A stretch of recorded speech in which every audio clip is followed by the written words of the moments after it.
رفیق مکرم حضرت قاری صاحب کچھ بچوں کی قرأت سنی، ماشاءاللہ طبیعت خوش ہوئی، اور مزید بہتری لانے کے لیے فکر اور کوشش اور محنت اور جد و جہد جاری رکھیں، چونکہ شیخ ایوب صاحب برماوی رحمۃ اللہ علیہ یہ برما کے رہنے والے تھے، ان کی زبان بھی ویسی نہیں تھی۔ برما یا اس علاقے کے لوگوں کی زبان میں تھوڑی سی تیزی نہیں ہوتی ہے، کسی چیز کو جلدی کیچ نہیں کر پاتی ہے زبان پر کسی چیز کو جاری کرنا، اس کی ادائیگی کرنا، اس کا تلفظ کرنا، یہ ان کے لیے انتہائی دشوار ہوتا ہے۔ تو ظاہر بات ہے کہ جب وہ مسجد نبوی کے امام تھے تو انہوں نے اس عہدے تک، اس منصب تک پہنچنے کے لیے کتنی محنتیں کی ہوں گی، کتنی مشقتیں برداشت کی ہوں گی، کتنی راتیں جاگی ہوں گی، کتنے دنوں کو انہوں نے قربان کیا ہوگا،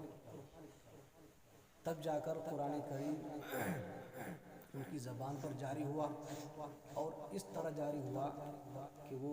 پوری دنیا کے اندر چمک گئے، اور حرمین شریفین میں سے ایک حرم شریف یعنی مسجد نبوی کے امام بنے۔ آج بہت سارے لوگ چاہتے ہیں کہ ان کے طرز میں، ان کے لہجے میں قرآن کریم کو پڑھیں، ان کے لہجے میں بے ساختگی ہے اور بہت ہی شیرینی ہے، لطافت ہے،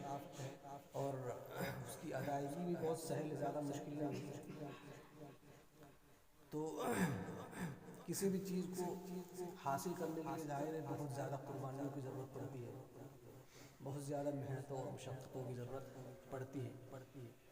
تو آپ اپنی محنت کو اسی طرح جاری رکھیں، ایک دن آئے گا کہ آپ کی زبان پر بھی ان کا لہجہ جاری ہونے لگے گا، اس لیے کہ ایک عربی محاورہ ہے کہ من لج ولج،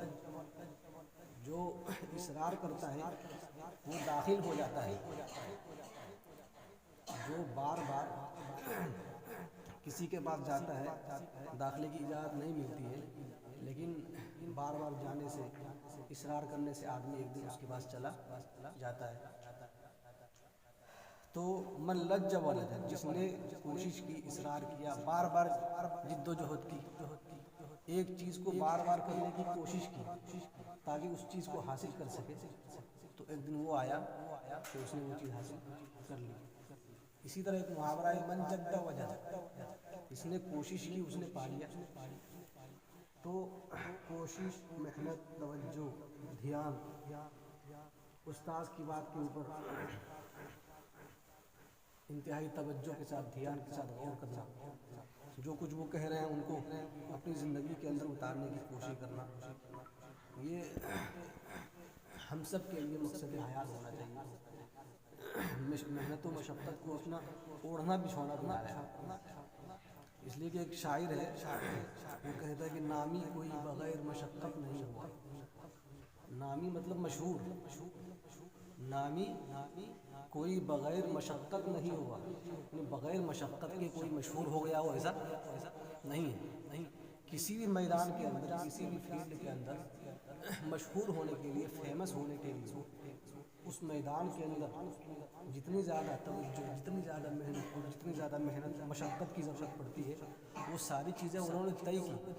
اس کے بعد جا کر اس چیز کے اوپر گرفت حاصل کی، اس چیز کے اوپر دسترس حاصل کی، اور اس چیز کو اپنے قبضے میں کر لیا، اپنے قابو میں کر لیا۔ تو وہ کہتا ہے نامی کوئی بغیر مشقت نہیں ہوا، بغیر مشقت کے کوئی چیز مشہور نہیں ہوئی۔ 100 بار جب عقیق کٹا تب نگی ہوا، 100 بار جب عقیق کٹا تب نگی ہوا۔ عقیق ایک قسم کا عام سا پتھر ہے، ایک عام قسم کا پتھر ہے عقیق، اس کو سمندر سے لایا جاتا ہے، اور پھر اس کو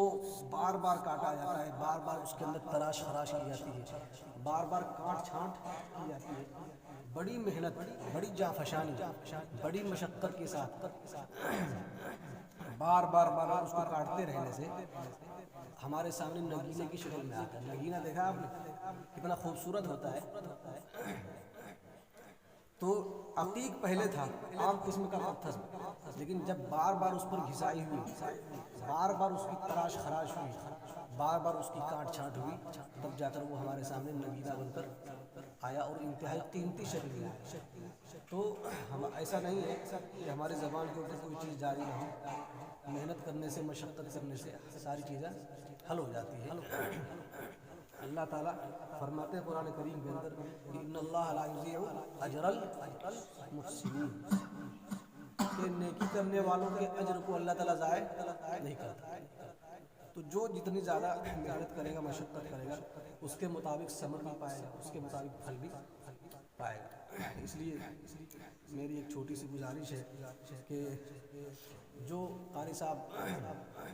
آپ کو جس لائن پر لانا چاہ رہے ہیں، جس لہجے کو آپ کے اندر اتارنا چاہ رہے ہیں، اور جس لہجے کو قاری صاحب بھی پسند کرتے ہیں، اس لہجے کو چاہتے ہیں کہ ہمارے شاگردوں میں سے ہر شاگرد اس قابل ہو جائے کہ اس لہجے کو اچھی طرح نقل کر سکے، اس لہجے کو اپنا سکے۔ اس لیے آپ حضرات بھی قاری صاحب کی توجہ اور ان کے محنت کا ساتھ دیں، اور اس حوالے سے جو بھی کوشش ہو سکے، چاہے جتنی بھی محنت کرنی پڑے، اس کے لیے آپ تیار رہیں، اس لیے کہ بغیر مشقت کا کوئی چیز حاصل نہیں ہوتی۔ اللہ تعالیٰ ہم سب کو توفیق دے۔